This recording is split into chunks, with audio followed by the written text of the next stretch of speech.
for that matter, come up with new ideas or innovation in medical technology, which is something what we really need, because it's not like we have the answer or the cure to everything. I think AI is truly just a tool that's going to enhance the medical profession, and I'm really glad that we're making advancements and reaching new heights with it. So yeah, I don't think that AI is a threat to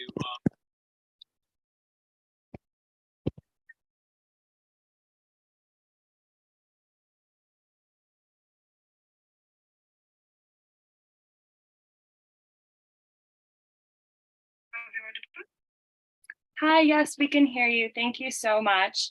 Hello and welcome to MedNews Week conference, where our goal is to bring you the most cutting edge information from medicine's global leaders. I am Alexandra Van de Kieft, and I will be your host today. Before we begin, I want to first acknowledge the great team that helps to make these events a reality. Our founders are two internationally recognized researchers, Drs. Jan Leifman and Chandler Park, who is also the president of Kentucky ASCO. Our chairs include Drs. Park and Dr. Leifman. Our associate directors include Madhuri Balasubramanian, Muskan Joshi, and Gayatri Menon. Our associate managers include myself, William Wilkerson, Pallavi Pai, and Ahmed Aziz. And our educational committee includes Sean Jakayewicz, Shubha Pawar, Troya Harshal, Rita Khan, Sri Vabhanani, Helena Kaloma, Sumaya Nadar, Rabab Hunaid, and Ahmad bin Zahid. We also want to thank our partners, ViewMedi, who is a global leader in medical video educational content, and the National Society of High School Scholars, an honor society founded by Klaus Nobel of the Nobel Prize family. The moderator for today's event is Pallavi Pai. And now to introduce our keynote speaker, Dr. Razia Jayman. Dr. Jayman is an internationally recognized leader, physician, and researcher in health education. She is also a global authority who has spearheaded numerous community initiatives within the New York area and has held many leadership and administrative positions.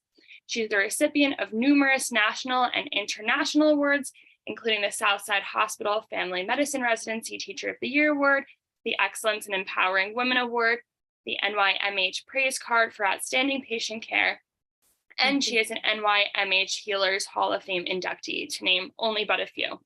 She is an avid, active member of various professional societies and is a mentor to students in all stages of their clinical training. Dr. Jayman currently serves as the New York East District Counselor of the New York American College of Physicians, and she is also the Chief Medical Officer of New York Health. With that, it is my pleasure to welcome Dr. Jayman. The floor is yours. Thank you so much. You guys can hear me okay? It's great, thank you. Perfect. So hello, everyone. Thank you so much to the MedNews team for having me here. My name is Razia Jayman-Aristide. I'd like to again thank everyone for having me here to speak about a topic that I believe to be a critical tool, not only in medicine, but in other fields, both from a developmental and retention standpoint. Just a little bit about myself. I am a practicing internist and Chief Medical Officer of New York Health, which is a multidisciplinary practice. I have nothing to disclose, but I do want to also add that in addition to my professional role, I am also a mentor and a mentee.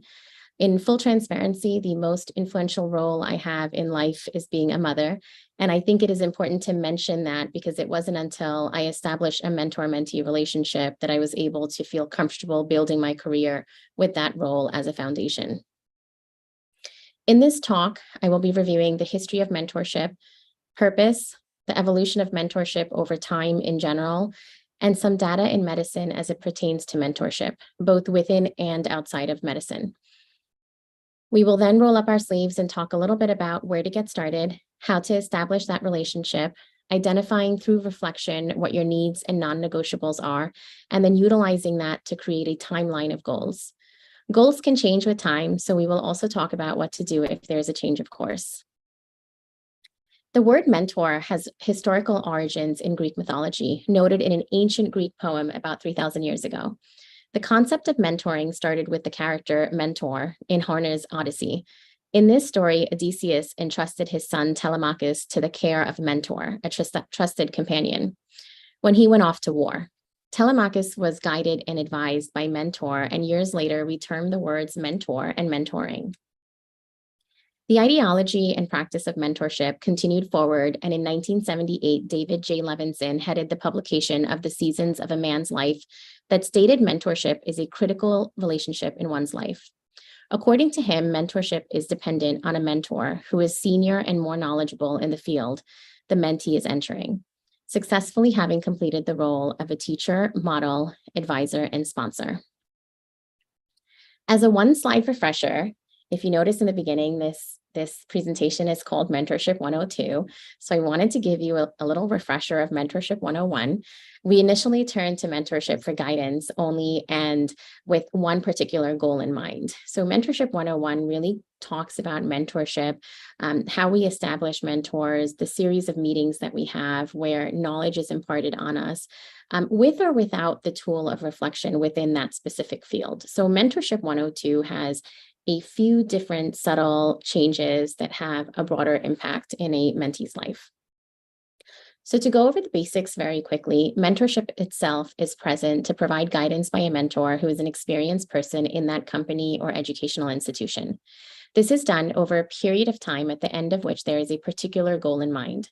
The mentor is an experienced and trusted advisor, traditionally someone in a company, college, or school who trains and counsels what we call the newbie. The mentee is the one receiving the advice and training. In traditional mentoring, there is a one-on-one interaction with a senior level teaching the junior. There is engagement that is usually by the mentee, and the mentor is more so telling the mentee what needs to be done to obtain one specific goal. There are little interruptions, as in technology, with accountability more so based on organizational needs. In modern day mentoring, there are subtle differences that make a larger impact for the mentee. There is more of an adaptation to reach goals based on the needs and wants of the mentee.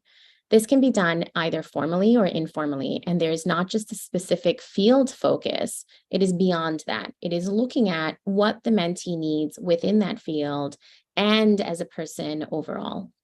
In modern day mentoring, there can be an organizational needs, but the goals of the mentee are central with a concentration on access, variety of mentors, and networking. The Journal of Cancer Education published an article named Mentorship in Medicine and Other Health Professions in 2019 that really focused on a new perspective in mentorship, where the focus is not just professionally, but how to obtain professional goals within a work-life balance focus. The term work-life balance is something that we have mostly heard as it pertains to creating a balance between your work and your life. In my mentoring, I personally talk about it as an integration with intentional planning. So we'll get into this a little bit more later on in the discussion. There is no standardized definition for mentorship in this article and in most of literature, but in this article, mentorship is defined as a two-way relationship and type of human development in which one individual invests personal knowledge, energy, and time in order to help another individual grow, develop, and improve to become the best and most successful that they can be within their field of expertise and beyond. Mentoring processes use several strategies, such as providing guidance, giving advice, and facilitating decision-making in order to help professional development of the mentees within that work-life balance. Coaching is utilized to impart a specific knowledge and to aid someone in achieving a defined goal. So this kind of goes a little bit back to the traditional mentoring realm.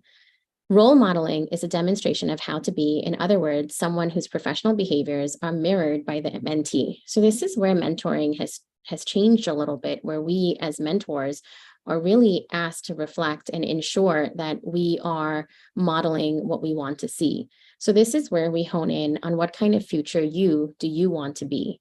What kind of leader? Would 100 of you make the world a better place or not so much? So as a mentor, it is extremely important to ensure that you are role modeling for your mentee. Collaboration highlights the importance of a partnership between mentor and mentee in which one is not more or less than the other, and where there is a mutual goal of development. This is really key to those of us mentoring new generations of those to come because we have a lot more to learn from them. We will discuss this more as we delve into data regarding the millennial generation. Why do we seek mentors? We seek mentors for a variety of reasons. Some Some of the few being having someone to have like-minded conversations with, help us to problem solve and develop our leadership skills. This is where role modeling is ever so important. We want constructive criticism to help in personal growth with unbiased opinions, and this will help us to gain a new perspective when setting goals. And this applies to both the mentor and the mentee. But these are some of the few reasons why we look for mentors. In providing you with data, I wanted to show you the data not only within medicine, but also outside of medicine. PushFar is a mentoring platform. Their software runs scalable global mentoring programs for organizations. PushFar identifies mentoring as one of the most beneficial things you can do for your career. In looking at the general mentoring statistics for 2022, we see that about 87% of mentors and mentees felt empowered and developed more confidence. 97% of mentees felt that their mentors are highly impactful and valuable, but only 37% of professionals have a mentor, and 89% of mentors will become a mentor. So if you think about these statistics, if you're thinking that 37% of professionals have a mentor, but 97% of mentees feel that their mentors are highly impactful, this is a very valuable statistic. So I think in general, within and outside of medicine, we have quite a long way to go in establishing mentorship relationships. Mentorship is now considered one of the top strategies used for career development and progression, proving to be invaluable in career transitions. Mentees are 5 times more likely to be promoted. Mentors are 6 times more likely to be promoted. From a retention standpoint, 50% of younger professionals are more likely to stay in a company if there is access to a mentor, and 86% of professionals decided to stay in their company due to having access to mentorship programs. Now, one thing I found was interesting is that 9 in 10 employees are happier at their workplace with a mentor, and 4 in 10 workers who don't have a mentor have thought about quitting in the last 3 months. When you look at the 9 in 10 employees being happier in their workplace, this is a home run. This is the main takeaway, is that organizationally, we need to create more mentorship programs, and this is within and outside of medicine. In looking at diversity, equality, and inclusion, feeling included made someone more engaged, and they were tending to perform it at a higher standard overall. 63% of women have not had a mentor, 63% of women, okay, no mentor. Promotion and retention for minorities and women increase with access to mentorship programs. And now this is very powerful, right? If you think about 63% of women have not had a mentor, but promotion and retention for minorities and women increases with access to mentorship programs. And we have a job to do. From an organizational standpoint, knowing that this is true, mentorship programs are really a home run from a retention standpoint as well. Millennials are thought to be the most powerful generation, making up about 75% of the global workforce in the next 5 years. 79% view mentoring as a crucial aspect of their workforce. 63% feel that their leadership skills are not being fully developed. 19% feel that they receive feedback on performance and guidance on how to advance in their company. We have a lot to learn from this generation, and I would like to encourage that we all look at millennials with a different lens. In medicine, we oftentimes reference our long calls, 24-hour shifts, long hours, lack of duty hours, absence of well-being and training. We tend to look at this generation with what my daughter calls the side eye, right? But this generation is teaching us to really incorporate more of that work-life balance into obtaining goals, and not just think about work and career goals, but also to consider the cost at which we are trying to achieve these goals. I like to talk about how older physicians, we refer to walking up a hill barefoot on cobblestone, right? Yes, we have had to do this in our career, but if there are other options and you have access to sneakers and you can get in that Uber and get to the same destination, then why not? Why not save that time and direct that precious time towards something else? This is where I believe modern day mentors have a lot to learn from the millennial generation. So moving on to Mentorship 102, we really want to hone in on utilizing the tool of reflection as the overall purpose of the mentorship relationship, and the paradigm of it shifts. The shift is to having a partnership rather than a one-way interaction. The New England Journal of Medicine has a career center that delves into physician mentorship. its importance, and how to find and sustain these relationships. Mentorship is a key factor in promoting and maintaining fulfillment in medical practice. Now, for those of us who are practicing already, how many times a week or a month or per year do we not feel fulfilled in our practice? Whether it be in our clinical practice, academic practice, research practice, administrative practice, it's really important to find that mentor and foster that relationship, because there's data that shows that it really helps in promoting and maintaining fulfillment. It should be approached early in formal training, and mentorship provides an open and honest dialogue and should be judgment-free. The Journal of the American College of Radiology published this article on charting a professional course, a review of mentorship, and really highlights that the day-to-day practice of medicine has demands inclusive of a skillful balance of leadership skills, administrative and educational knowledge, and an ability to research on the go. So those of you in training, these skills are not something that we teach you. It is not something that you can learn from a textbook, right? So this constant juggling and performance is an expertise that is absolutely not found in a textbook. This professional curriculum is increasingly being sought through mentorship. Charting the course of a young doctor starts with a letter of acceptance to medical school. It seems like a concrete path with milestones that must be met. Once you pass residency, the next hurdle is, overcoming the calls in residency, passing some tests and completing residency, deciding if you want to do a fellowship or not. Once you are done, you apply for a job. Now you can sit back and enjoy the spoils of your labor. Maybe now you get a hobby. Medicine and most of the fields do not have this concrete pathway to a final goal. It is not just a straight path of medical school, pass a board, get into residency, pass more boards, get to fellowship, pass more boards, and then get a job. Your path is not that concrete, and you realize there are different specialties. Try to figure out how to balance clinical work with research, education, and maybe administration. Maybe there was a family illness, perhaps you had a child. The curveballs are endless on this path. Once you find a job, it doesn't end there. So now what do you do? Do you want to do more? How can you balance everything? Should you get a master's? Do you want a family? Do you say yes to everything? How long do you say yes to? Can I do it all? Can I have it all? And these are at times, a lot of times questions that go answered, unfortunately, for a lot of trainees. And I think this is where mentors are just absolutely crucial. This article also found that a commonality amongst successful physician stories was a strong mentor-mentee relationship. Since we are all on that fast track in our career, we get sidetracked, then we are in residency and have other options. Which path should we take? And how do we get there?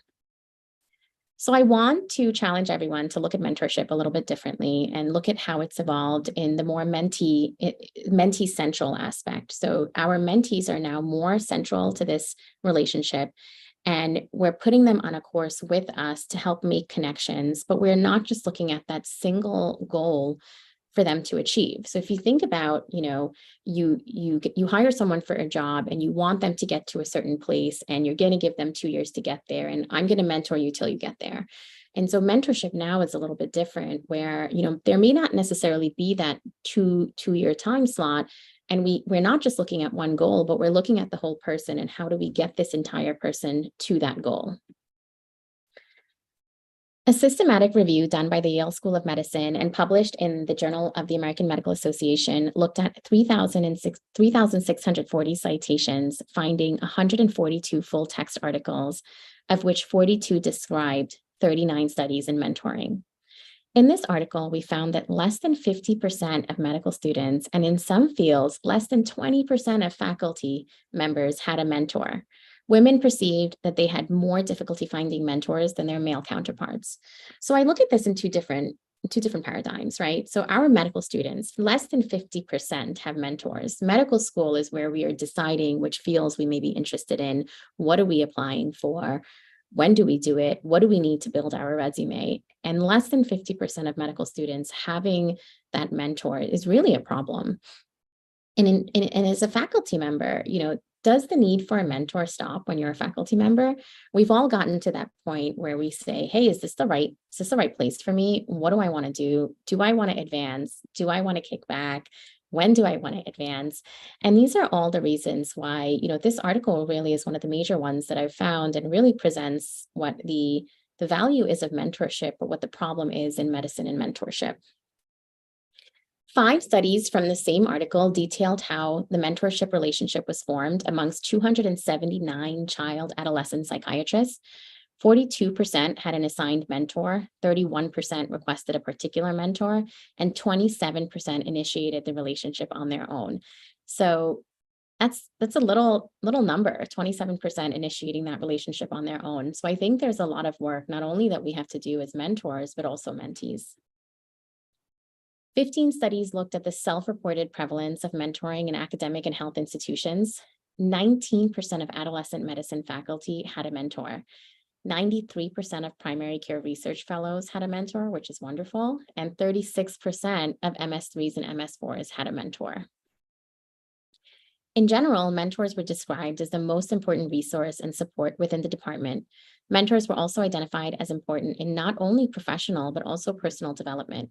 This is where we go back to the coaching and role modeling described in the Journal of Cancer Medicine article. 8 studies looked at the influence of mentorship on personal development and career guidance. 5 studies noted that mentors were an important career enhancing factor for trainees and staff, and 2 studies looked at the effect of academic mentoring programs on professional development. OBGYN fellows, for example, felt that their relationships were assisted in their future job placement and promotions. So having a mentor really helped them not only in their future job placement, but also in promotions. Looking at the impact of mentorship on specialty and academic career choice, over 90% of 3rd and 4th year medical students were advised by a mentor on their specialty choice. So those who had a mentor felt that over 90% helped them in that career choice. About 85% of general internal medicine fellows felt that availability of mentors were either important or very important in their selection factor. And more than 50% of surgeons felt that a mentor helped to influence their specialty choice. In looking at the impact of mentoring in research development overall, 3rd and 4th year medical students identified mentors as providing research opportunities. This is something that is important to consider when looking at our timeline, which we will go over in a few slides. When looking at gender, 3 studies explored the experience in women physicians. 6 looked at the differences between the sexes, and 1 looked at how eliminating the difference would be done. More women described a lack of mentorship, access to mentors, and adequate mentorship overall when compared to their male counterparts. What is really interesting is that a survey of US medical faculty found that mentors were more likely to be white men. Women, however, are more likely to have a female mentor than men. So this is important to consider when we think about how we now have more women entering medicine than ever before. So we really have a lack of female mentors for our students who feel that they want to have a female mentor. To shift gears a little bit, let's talk about when is the right time to find a mentor. Is it when you are in medical school, when you're a medical student? Is it in this first year when you're studying basic science, the last 2 years when you're doing clinicals? Is it when you're a resident navigating a steep learning curve along with strenuous work hours? Is it during fellowship when you have identified a specialty, but also now realize that there are so many avenues in which to practice? Or is it as a junior attending when you have survived, but are presented with a different set of hurdles, navigating contracts, advancement, positions, advocating for yourself, negotiating? The New England Journal of Medicine Career Center states that ideally people should start looking for a formal mentorship program when they are looking for a residency program. All physicians should seek mentors as early as possible, as having a mentor when starting training is beneficial. Now, we all know about burnout and we all have felt it to some degree. And having a mentor to help to guide you and navigate that process is a really crucial aspect in medicine. I'm going to state my personal preference when I mentor is to have a formal relationship and finding a mentor as early as possible when you feel that you think you know what field you want to go into. When we think about finding one as early as possible, though, we have to add in those interested in medicine as early as high school and college. But is this too early? Is having a mentor in high school posing a different kind of a stress for students and really closing in which direction they go in? So let's think about that. What is the worst that can happen? You decide in high school you want to go to medical school. Your mentor guides you to do some shadowing and volunteer work. So now this is a resume build, right? So if you decided not to go with medicine, you've still started to build your resume and started to think about things that you like and don't like. This is also great because you may realize you hate it. And now you don't have to invest all this time in undergrad doing a biology major, right? So perhaps in college, you decide you want to do medicine and shift gears. Maybe a mentor helps you to navigate some research to add to your shadowing and volunteerism. This in turn develops your time management skills. Maybe you find one in medical school to help you navigate your interests, or in residency where you find related mentors, but also have a need-related mentor as you are getting older. Maybe you want to have a family. Maybe you decided not to do medicine anymore. As a fellow, maybe now you need to figure out your next steps in navigating the various things you can do in your subspecialty and are fighting academic fatigue. So you've been in training for like 7 years. So you really need one as an attending. What are your needs now? Maybe you missed that class in medical school on contract negotiations. Maybe you missed that class in medical school on building your resume. Maybe you missed that class on trying to figure out what you want to do and learning how to say no. Does the type of mentor you have shift? Do you have only one mentor? Yes and no. Yes, the type of mentor can shift, and no, you do not have to have only one mentor. You can choose as many of them as you want, but you want to choose them intentionally based on what your needs are. Early on, I looked for women as mentors to help me navigate being a mom in medicine until I figured out which direction I was going in. I had an academic mentor, a clinical mentor, a life mentor, and then I shifted based on what direction my career was going in, based on what my original needs were. I then shifted to looking for a male mentor to get a different outlook on advancement. So where do you start? So I did a talk for the New York American College of Physicians on Physician Spotlight on reviewing how to find what feeds your soul in one bucket. And this is something I owe to one of my mentors who always led every scenario I gave her with, but does it feed your soul? Does this make you happy? Is this where you want to be? And does this direction help you with what your original goals are? So when looking for a mentor, we want to find a good fit for what we need, for our needs. It is okay to look for mentors based on what you need in your life in that moment. Perhaps you are a new mom in residency like myself, and you're really struggling and having a hard time navigating the new mom fatigue and the residency fatigue. Maybe you don't have a lot of family members who understand what it's like to be in residency, and your friend circle changed, and you really don't have a lot of different people to talk to. So this can be, you saying, I'd like to have a female mentor who maybe has gone through the same thing that I've gone through. So I've been there, done that, mentor. Maybe you want a mentor who only has a few years over you and you want to get a different perspective, more aligned with your current stage in life. Maybe you want a mentor who has a similar lifestyle based on what you aspire to achieve. Whatever the need is, it is absolutely okay to identify that need and then look for mentors accordingly. In order to have a productive relationship with any mentor, you need to first identify what it is that you need. So this is where Mentorship 102 is a little bit different, and where you have traditional mentoring and now a modern day mentoring. Really, the ball is in your court, right? You have to reflect and decide what it is that you want and you're looking for in your life and in your life as a physician, and then you look for a mentor to help you. So reflection as a tool assists in obtaining that internal understanding of what you want, and I propose that you consider this as a whole in life and not just as a you in medicine.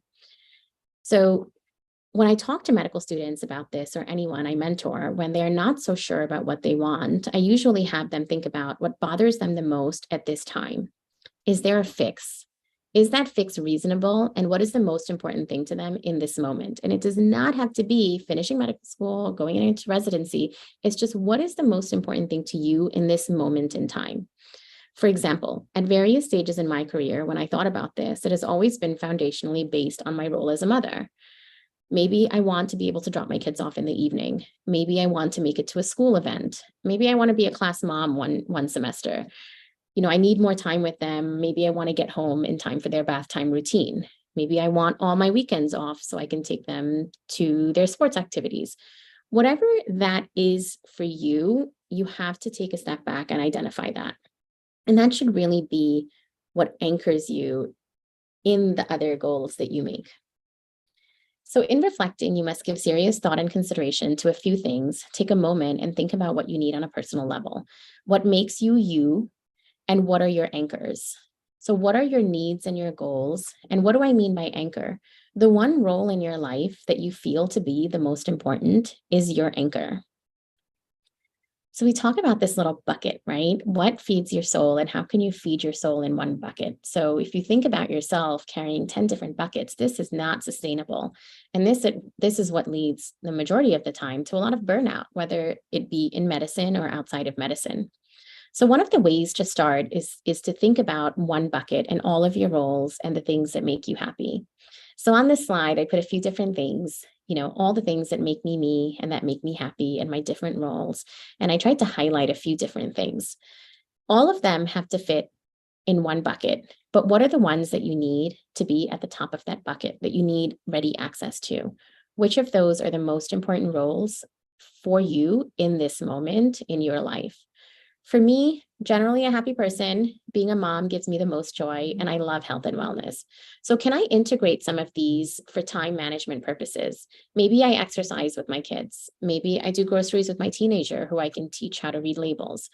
If I love learning about medicine, maybe I attend a conference with my family and extend that into a trip, right? So I have both of my roles filled, my love for learning more about medicine with my need to spend a little bit more time with my family. And maybe I can figure out a way to integrate those two things together so that I'm feeling more fulfilled. If you struggle with the roles in life, we can think about the various basic areas of life: career, finances, relationships, environment, personal growth, physical health, and mental health. We understand that these various roles look different to different individuals. Or you can write down a table of all of your roles and your goals. I have mine here, so I want to walk through it a little bit with you guys because it may seem somewhat confusing. So I have personal goals, personal family goals, personal professional goals that I need to integrate into my professional development, right? So let's take a moment and look at this table. It may be a bit confusing with the personal professional goal and the professional goals, but I'd like to hone in on the personal family goal, which I identify as my anchor. I want to be home on the weekends and evenings at least 75% of the time and travel more with my family. And I think this came from me because I started as a resident and a mom and didn't really get to see my kid. So my future me really, I wanted to invest in my future me so that I can have a little bit more of that time back. My personal professional goal is that in 10 years, I want to be in a role where I have a larger impact in providing quality care medicine. What professional role should I be in the next 10 years that I will enjoy that will also allow me to achieve my personal family goals? I initially said, I'm going academic. I'm home with the kids in the evening, no calls. I realized I loved clinical medicine and needed to do a hybrid of an academic clinical role. I then was partaking in too many committees, going to too many 7 a.m. meetings, and realized that this did not allow me that time with my family that I needed in that moment. So I shifted gears to a more administrative role. But while I was in that academic role, I needed to do certain things to get to that executive position that included research, conferences, networking more, and there was so much to do. So I decided one of my family trips, like I said in the prior slide, would be an extended conference, integrating my family into it. So taking a little bit of a deeper look at this slide, I highlighted personal, professional, and personal family, and I put an anchor next to personal family. So my anchor has been this, and this was my 10-year goal, right? And so as a resident, I needed to figure out how can I get to that 10-year goal and what did I need to do professionally to get there? And what did a job look like for me in 10 years that would maybe allow me that flexibility in that personal family goal that I wanted? And so I jotted a few things down and I loved academics and I loved clinical, but I was a hospitalist. So, being a hospitalist meant 2 weekends out of the month, I don't get to do anything with my kids. 14 days out of the month, I don't get to see them going to sleep. So it wasn't the right fit for me in that time.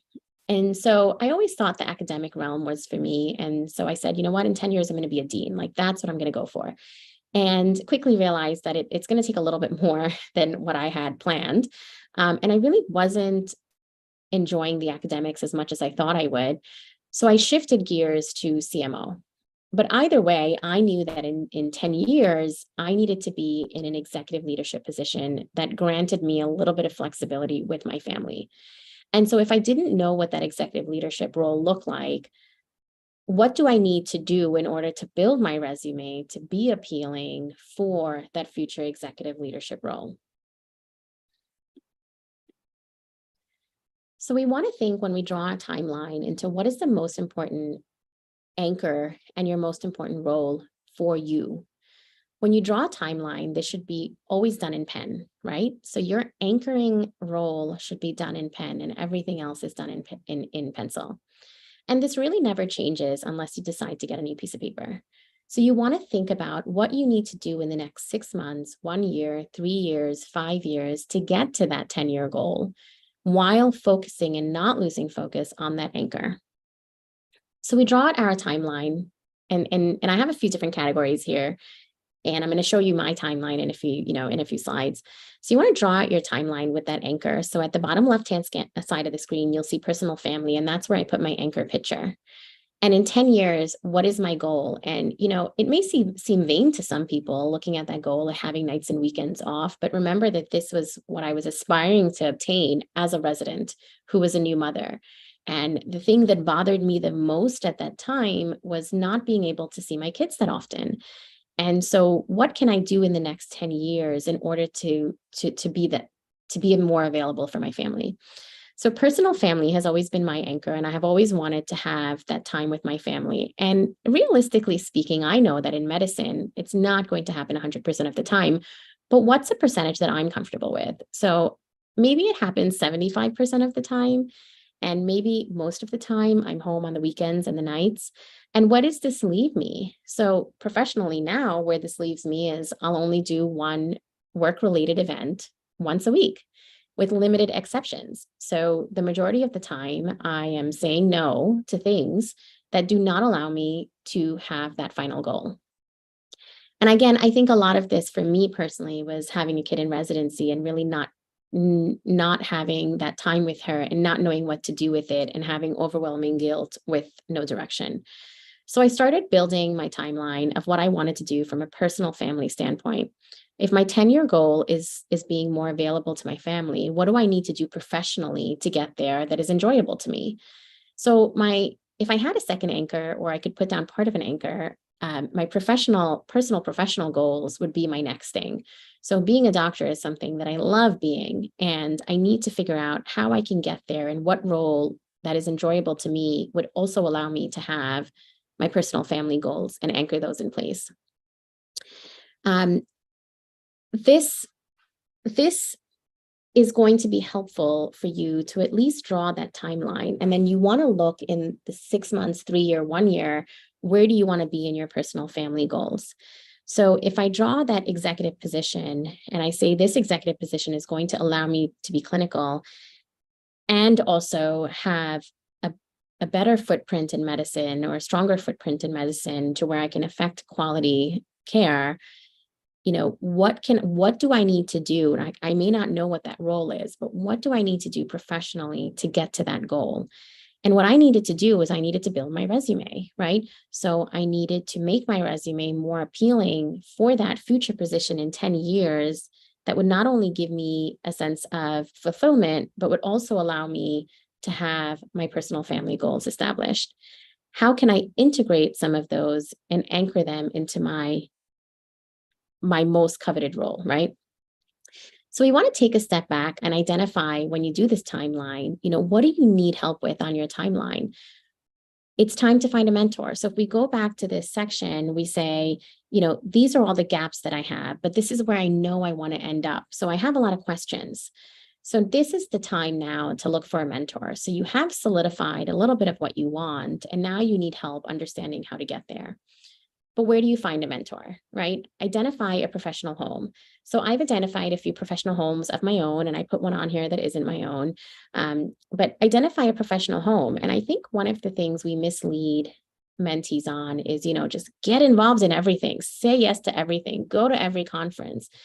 Take a moment, draw your timeline. What conferences and what professional homes are going to feed your bucket? What's going to fill your bucket? What is most important in getting to that final goal? And those are the things that you say yes and no to. So don't be a part of 10 professional homes. Be in a few homes, but be intentional about it. Attend those conferences intentionally, network. What questions do you have? What do you need? Have that timeline ready so that when you meet someone, you can say, hey, I wonder if you could be my mentor. And these are some of the questions I have, and this is what I'm working on. And we'll get into that a little bit later. But where I've found the majority of my mentors is, predominantly in my professional homes. And NAACP has been one of my main professional homes, but it's been mainly in my professional homes, but also in my clinical time. So I've identified physicians who practice the same way, who've advanced in their career, who have, that struggle as a mom. And that's how I've found my mentors. So either you alone or you with a mentor can fill out the rest of your sheet. So if you think back to a few slides ago, we had a big empty sheet. And so now we sit down and we say, okay, so if this is where I want to get personally in 10 years, and this is where I think I need to be professionally in 10 years to give me that personal balance, then what do I need to do to get there? And what are some of the other things that I want to do in order to get there? So if you see on my professional timeline, I got to get to more conferences. I need to network. I have to do research. And if you look on my personal timeline, I want to take some more trips with my family. And, I want to learn more about medicine. And so that's where kind of integrating and seeing where things can gel together is very helpful. So one of the most important questions to ask yourself is this the right fit for me right now? And that is across everything, whether it be professional or personal. What are my needs and what do I need to do in order to get to that need? What do I need direction with and what are my non-negotiables? So for anyone who knows me, I have one non-negotiable right now, and that non-negotiable has changed over my career, but it is my non-negotiable. And what do I mean by a non-negotiable? And when I interview candidates, this is what I ask them. So I say, what's your non-negotiable and what are you looking for? And 10 times out of 10, people just don't know what to say, right? So what is a non-negotiable? A non-negotiable is that one solitary thing that makes you happy in this moment in time that will give you that fulfillment as a person. For example, for me personally, at this moment in time, what makes me incredibly happy is making sure that I am the one who drops my kids off to school in the morning. I cannot start my day until I drop them off and they're in a good place.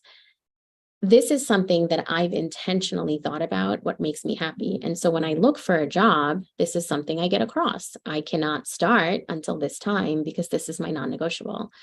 And this is something that I anchor into my timeline within a reasonable time frame, right? So I wouldn't say that as a resident, right? I know that in residency, my day starts at 6 a.m., my day ends at maybe 8 p.m., but that was not a reasonable thing at that time. So what's a reasonable non-negotiable in this moment in time with the things that you have to achieve?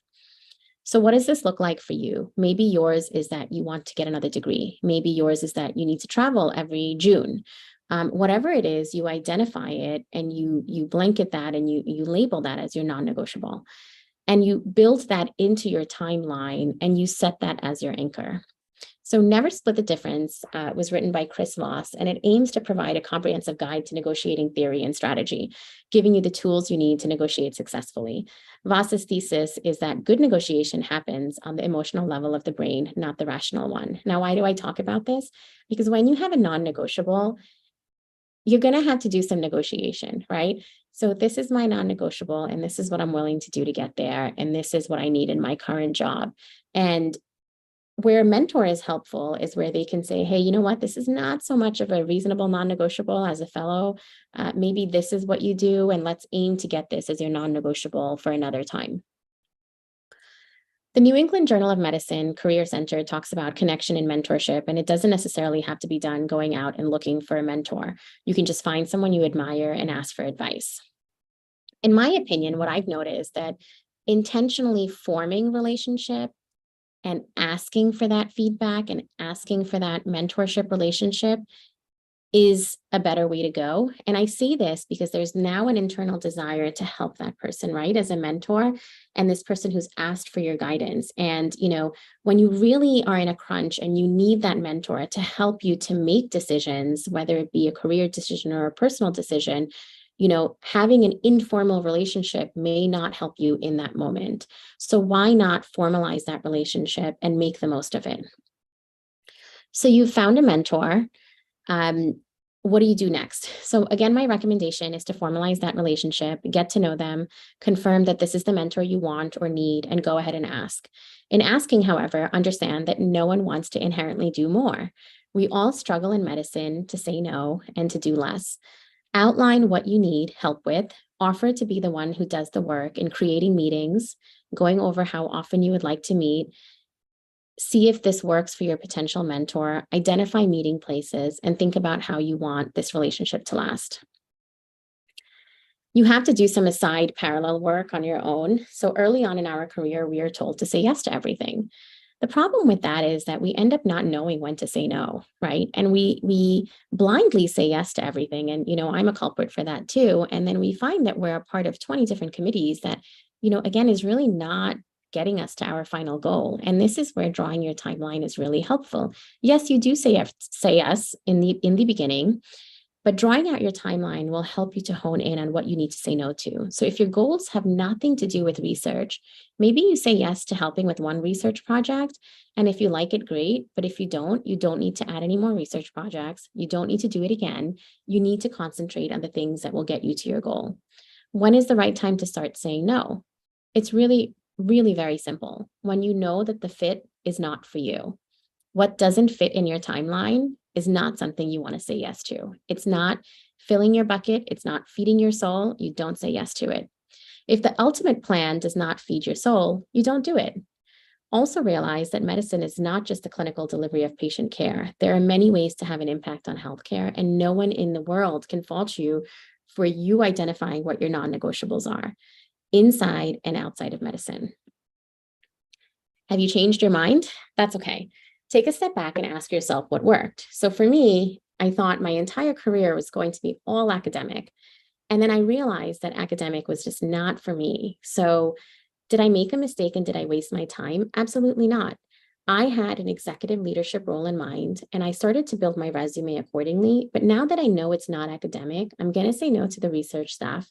And I'm going to start saying yes to a few more things that will get me to a different kind of an executive role. When you do that, though, you have to take that step back. What did I learn? What do I need to do? What did I enjoy? What did I have a hard time getting into? What are my non-negotiables? Have they stayed the same? Are they different? What me am I right now? What version of me am I now? And is the future version of me the same person I still want to be? For example, for me, I go back to the kids. My kids are now older and I want to drop them off to school in the morning. When they were younger and I was a resident, that was not even something that I could think about.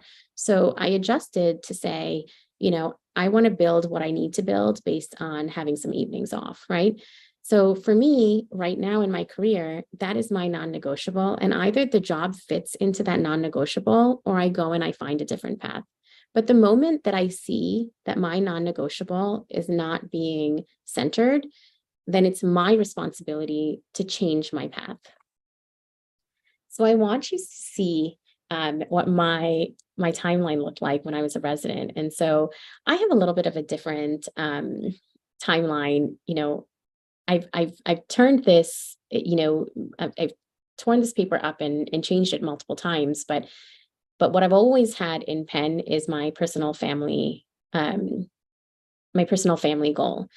So I'd like to navigate through this timeline a little bit. And so this is my timeline when I was a resident, struggling in motherhood and residency, not having someone who went through the same thing that was there to guide me. And I didn't know that I knew to necessarily look for that person either. My personal family was my anchor, and it still is, and it always will be for me. My goal has always been, while understanding the demands of medicine, what can I create for myself? As a resident, I wanted to do the bedtime routine with the kids at least half of the week. And this was something that I was able to do with the reality of my calls. I wanted to travel at least twice a month with them before I finished residency, but I was also told that I needed to do more and do more conferences. So here I am trying to figure out how to squeeze everything in. And now what happens is I end up just taking a trip with my kid and my spouse to a conference, extending the trip and having a 2-for-1 there. So looking at the travel that I wanted to do, I had to take a moment and see how I can effectively do it. In looking at what I wanted to be in 10 years from a professional standpoint, it was in a leadership role, and that allowed me that personal time with my family. I didn't necessarily know what that role would be, so I deemed a few different things. Maybe it's dean, maybe it's a CMO, maybe it's a chair of medicine, maybe it was a program director. So what can I do in the next few years to make myself a good candidate for those roles from a professional standpoint? As I narrowed those professional 10-year goals down and decided academics was not for me, I erased and rewrote my professional timeline. I didn't waste time, I was productive, and I changed course. One thing to remember is that, everything's written, that anchor that's written in pen and everything else is written in pencil, but you can always take that piece of paper, crumple it up, and start again. So this is just a guide for you to not lose track and not overburden yourself to a point of, burnout, which is a very real thing for a lot of people in medicine at this time. Ideally, your anchor will stay the same, but of course it can change, but that anchor should always be written in pen. And the reason you write that anchor in pen is so that it's a reminder to yourself that, for a moment, this is what I thought was going to be the most important thing for me.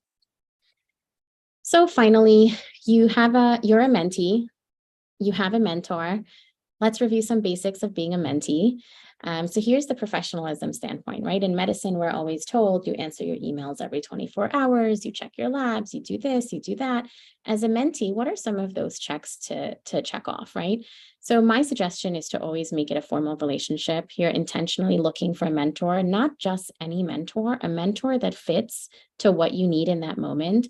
You ask and then you be prepared. You set a time frame, you set your timeline, you have quarterly meetings, you plan for those meetings, you take initiative, and you ask questions. So you go with that timeline and you say, hey, this is kind of like where I think I want to go. And what do you suggest and how do I get there? As a mentor for us, I think it's just as important as a mentor to kind of make sure you're having an intentional relationship when you're a mentor. So know your own skill set, know your own struggles. The struggles that you had as a trainee do not need to be the struggles of future trainees, right? So what we need to do is we need to take a step back and say, you know what, kudos to you for wanting to find that work-life balance that maybe I didn't think to find. And here I am now, and at what cost? So let me help you find it. Offer guidance and make connections for that mentee while always focusing on what their timeline looks like. Be honest and give them constructive criticism. Utilize that mentee to also learn more about what you can do differently in your career. So when I mentor medical students now, and thinking about millennial generation, and I'm always asked, questions that I've never thought about before. And then I take a moment and I say, you know what, maybe I should start thinking about that. Maybe I should change that trajectory for myself. And this is important. So we go back to, you walked up a hill barefoot with cobblestones, but with the resources available now, I can get some sneakers and hop in an Uber, and we can both get to that same place, but I'll just have a little bit more time than you did. And as my mentor, you should be happy for me having that time. Ask for feedback and how you're doing, but also set boundaries. So, we take on a lot of mentees, and for those who do mentor, set your limit. I'm only going to mentor X amount, and coach those mentors to be mentors, coach those mentees to be mentors in the future. So I have a standard for my mentees. If you miss 2 meetings, that's it. I can take this energy, I can give it to someone else. So really having a more formal relationship, understanding, and boundaries, I think is very helpful in trying to get to your goals and drawing out your goals. And I do believe that's it for me. I'm not sure if anyone has any questions. Thank you so much, Dr. Jayman, for this wonderful presentation. It is certainly very intriguing to hear about these changes over time that you have both witnessed and also worked to encourage in your own interactions as a mentor. And it is so valuable to see how you have made these priorities in your own life, and to learn how we as viewers can integrate these changes into ours. So thank you so much for this incredibly informative presentation again. I will now be passing the mic back to Pallavi, and she'll be moderating our question and answer portion of the event today. Thank you, Lexi. Thank you so much. Thank you all for coming today for the keynote session, and welcome to Discussion with Global Leaders. I'm Pallavi, and we are excited to welcome Dr. Razia Jayman-Aristide, New York East District Councilor of New York American College of Physicians and Chief Medical Officer of New York Health. Dr. Jayman has been a leader in public health who has spearheaded many community initiatives within New York area, including Long Island Against Domestic Violence and NAACP Feeding the Homeless event. She's a passionate leader, mentor, and an educator.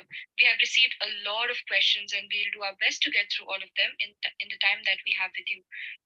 For the first question, I'm going to be passing the mic to Dr. Yang.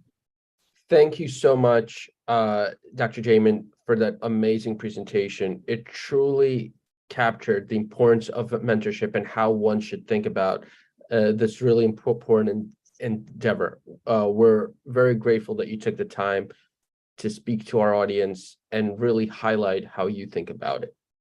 So a question I have for you is, you are an educator. Can you discuss the synchrony between high quality patient care and educating the next generation of physicians, researchers, and physician scientists? And you had spoken about the next generation, the Gen X or the Gen Z. How do you envision that landscape changing moving forward, given the values that may be slightly different than that of previous generations? Thank you. So, I think it's interesting when we all learn the same thing in medical school, right? And doctoring is thought to be just this delivery of what we learn in medical school and what we've learned in the textbook. And I think from a patient standpoint, our patients have gotten so much more complex. They know so much more online. They have so many more questions, and sometimes really test our patients, right?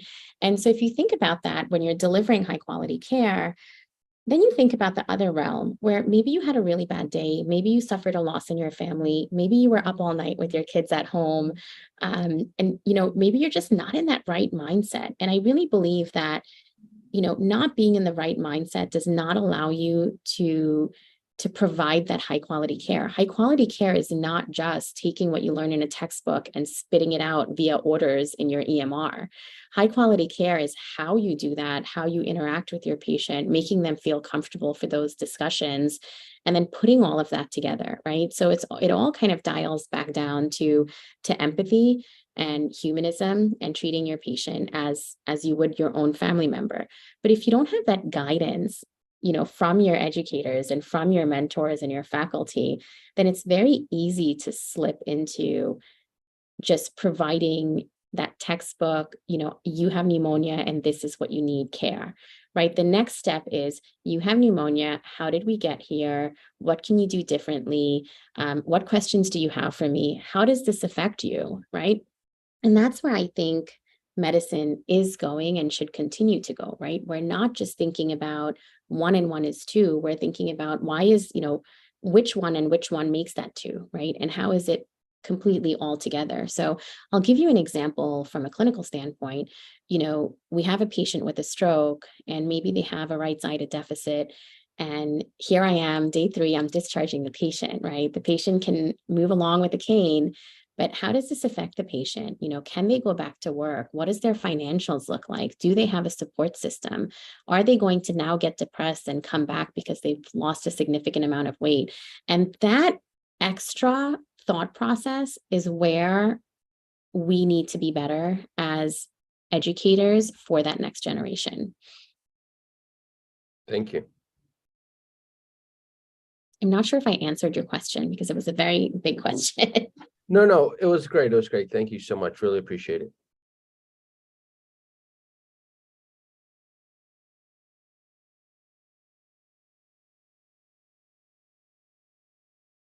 Thank you. Yeah, so you talked a little bit about these changes that we've undergone in moving from traditional to more modern mentorship. And so I was wondering what you're most excited about in the future of mentorship now that we're in this digital era, and also what role do you envision New York ACP playing under your leadership? So I'm most excited, to be completely honest, is, there are a lot more women going into medicine than there have ever been.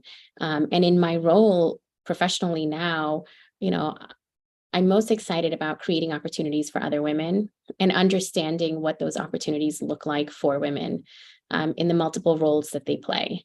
So, for me, mentoring women in medicine, and I have male and female mentors, but that's what I'm the most excited about is giving someone that opportunity to plan the way I may not necessarily have had as a resident, during a difficult time, and helping someone to see that. So I worked, at the Hofstra School of Medicine, and I had so many students who would come to me and say, I'm a little bit older and this is the path I want to take, but how do I get there? Like, can I be a mom? Can I do this? And, I truly enjoy sitting down with them and drawing out those timelines. And they almost always have this aha moment, right? And so you can get there and you can have it all, but that has to be an intentional plan. As far as the New York ACP goes, New York ACP is the home that I was able to find a lot of my mentors and direction from. So I'm hoping to take what I've learned from them and just represent it well, to other medical students and residents and fellows in training. And I think one thing also is that, the common misconception is, you finish your training and now you're in attending, so that's it. But I find so much that I need that mentorship for myself in advancing and negotiating contracts, in making sure I stand true to my non-negotiables. And so I'm also excited about, mentoring junior attendings and leading them through that process. That's great to hear, especially as a woman who's aspiring to be in medicine and with so many of our audience members in the same boat. So thank you. Thank you so much, Dr. Jayman, for that very enlightening talk. I think I can speak for all of us when I say that it was just truly an avenue for introspection. So I really appreciate that. So my question is, as a mentor, how do you continuously encourage innovative ideas from your mentees? So that's a little bit tough for me because I find that, there's a lot that I don't know about the different fields in medicine. And one of them in particular is IT, and anyone who knows me will probably laugh right now because I'm so bad at it. But I try to learn about the different avenues in medicine. And when I mentor anyone, I'd like to, just see what they want and what they want to do and how does it fit into their timeline. Really, that's the main foundation for me. And I find a lot of times people say, you know what, I'm pregnant, I'm going to have a baby, so maybe I won't do residency yet. And so that's where I come and I say, hold on, let's figure this out together and let's see what you really want. My most influential role is a mother, but that is not all I am, right? That's just my most influential role. So I think about the other realms of what I am and the roles that I can play and what I can do. And so I foster that in anyone I mentor. So I ask those mentees, if there were no, hurdles in front of you, what would you do? Where would you be? How would you do it? Right. And then that's what I love to get out of them. And then kind of, fit that into that timeline with them. Thank you so much for that wonderful answer, Doctor. Back to you, Pallavi. Thanks a lot, Doctor, for such an informative answer. I'll be passing on the mic to Madhuri. Thank you so much, Doctor, for this really wonderful presentation. I truly learned a lot and it was just so interesting to hear. My question is, we've spoken about so much on the effective mentorship and how it can promote development and just encourage students as well. But what are some of the challenges that can occur and you have faced personally, and how can we help with that? And what are some implementations you can bring about from these challenges as well? I don't know that I heard all of that. So I'm wondering if someone. Yeah, I can repeat it. So she was just wondering, what are some challenges that have occurred in your own journey or can occur for people who are seeking effective mentorship? And what are the changes that you would implement in current mentorship practices to prevent these challenges? Sure. So one of the biggest challenges that I personally, so two major pivotal things for me is the basis of this talk was becoming a mom in residency was just an overwhelming experience for me. And my husband was also a resident at that time, but we didn't really have too many people close to us who had gone through residency and who understood those 24-hour calls and pumping and having a newborn. And it was really probably one of the toughest times in my life. And I didn't have mentors and I didn't have attendings who'd been through it as women. And so I didn't have a lot of directions, and that was really tough for me. I did have, a couple of faculty who helped to guide me here and there, but, I didn't have that sense of understanding. And that was a big hurdle for me to pass. And one thing that I knew was that, I loved this little baby and I needed to spend more time with her, right? But I'm in residency. So what I did is I did a lot of my own research and tried to figure out, what can I do? What are the avenues and how can I get there? And I attended conferences and learned about it, and that was one of my biggest hurdles. And my second one was, really outlining what I needed in life and transitioning to a 50% academic role where I was still clinical. And I had a big academic role, but, as a minority woman and a faculty member in academics, I found myself saying yes to all these different committees. And before I knew it, I was on committee meetings at 6:00 in the evening up until 9:00 in the evening. And I was doing, events on the weekends with medical students. And I loved doing it, but it really didn't sync with what I wanted, right? And what I wanted was at that time as an attending to have a little bit more time with my kid. And I was navigating, getting to meetings at 7 a.m. with a child.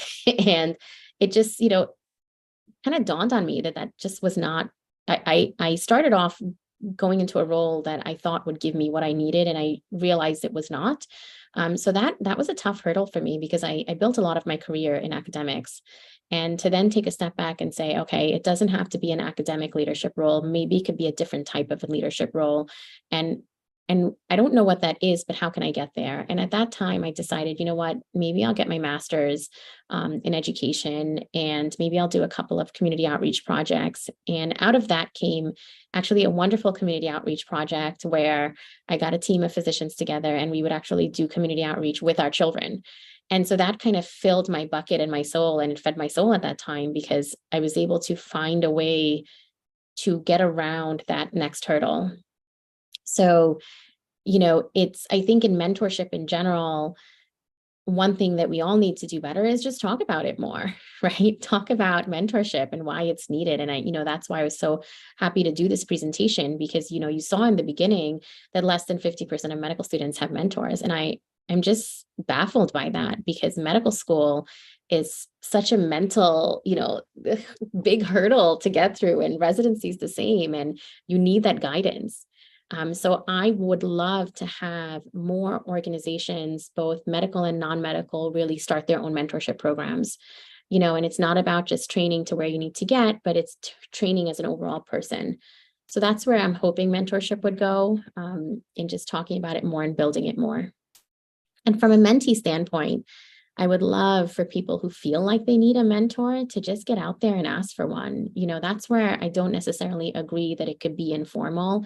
It certainly can, but I think the best and the best bang for your buck is really formalizing that relationship and asking.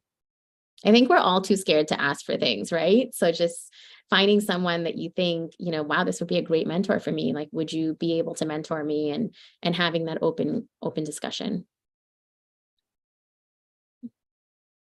Definitely, but thank you so much for that amazing answer. And I think we'll all learn more from all of these as well. Thank you, Doctor. Thank you, Doctor, for the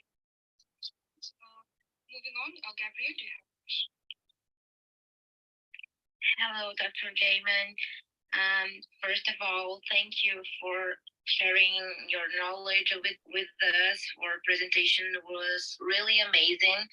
And something that stood up for me was the part about work-life balance, because at the beginning of the med school or residence, for example, I think we have so much insecurity, and sometimes you don't know how to get a health balance in different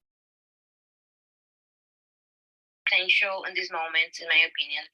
And I have a question about information you brought up earlier. You've already talked about it, but I'm still curious. Why do you think there is a lower number of women as mentor, and what can we do for change it to change it? Sure.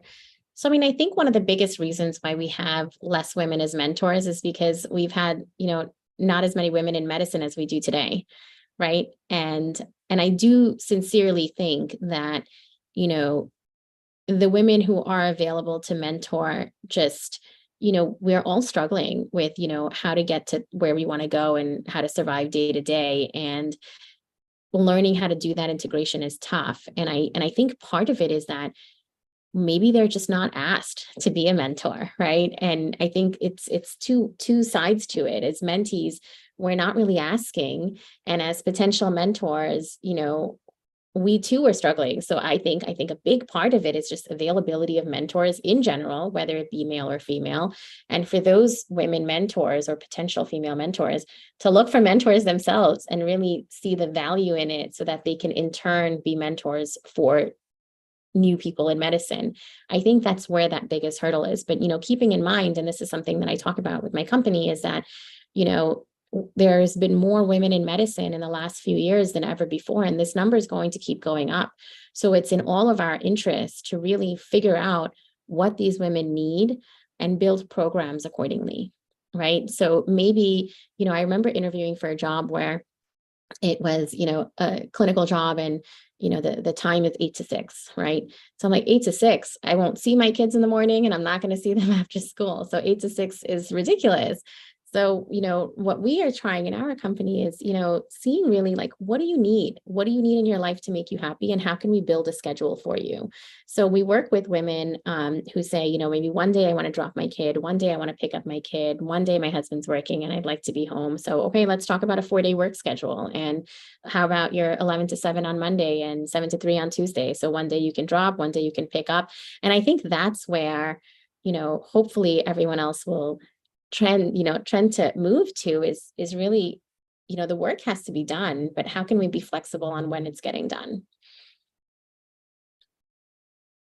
Thank you very much, Dr. Jayman. Thanks a lot, Doctor, for response. Rabab, would you like to? Yeah. Hello, Doctor. Thank you so much for your amazing presentation. It was truly very motivating. So my question to you was, how far do you think mentorship is established in low-income areas, and what are the changes being implemented to improve the mentorship programs in such areas? Okay. I think in low income areas, I think it's the same as with everything else. I don't think we do a good job of setting up these programs because we don't see the value in them. And I think, if you think about residency programs and medical schools that are in a different region, we don't value mentorship already. And then, we're not really driven to start it, in low income areas. And I think in certain programs, I don't know what the drive is that's being made, but I do see in the literature that there is somewhat of a drive to just introduce the idea. And I think it just takes one person and one mentee or one potential mentee to say, hey, we should start a mentorship program, right? And I think the move that's being made is starting with education. So in doing this talk, we talk about education and the education of mentorship, right? What is mentorship? How do we do it? How do we get there? And so starting with things like this, I think are very important, because now these companies and these, areas that may not have mentorship programs can then take a seat back and say, you know what, maybe we should do this, right? We should do this for our staff. And in one of my earlier slides, we saw that from a diversity, equality, and inclusion standpoint, there's less and less of someone feeling included, but when they feel included, they work harder, and so that's an important aspect. And myself as a minority woman, we need to be, part of that drive, right? And so this is my part of the drive, is trying to just educate more people about the value of mentorship.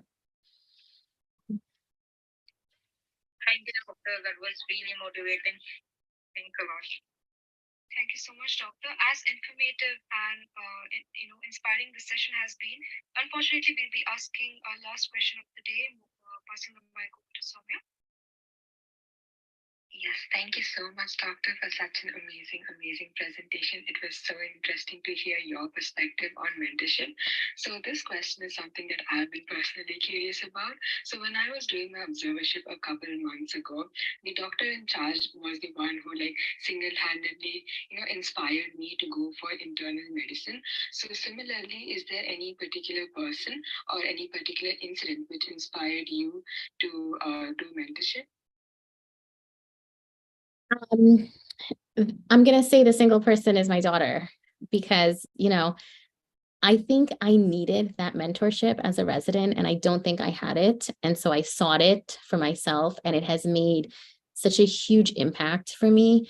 And, I have one mentor in particular, Dr. Ketchabato, and, she always tells me if it doesn't feed your soul, don't do it. And, I come with all these opportunities and, hey, I've got offered this job and this job. And then she's like, wait a minute, is that job going to allow you to do that anchoring timeline that we discussed? And if it's not, there's your answer. So the first person who's influenced me the most, I'm going to say, is my daughter, because she really forced me to look at this in a different way for her. And in doing that, I'm able to give back to other mentees. And then throughout my career, it was, I've had a few different mentors who've helped with that, but she definitely started that domino effect for me. That was such a beautiful answer, Doctor. Thank you so much. Passing the mic back to you, Pallavi. Thank you so much. A huge thank you to our speaker for an amazing session today. Thank you for all the great questions and all of our attendees. Please continue to follow MedNews Week on all of our platforms and be sure to catch the replay. Thank you. Thanks a lot. Thank you, guys.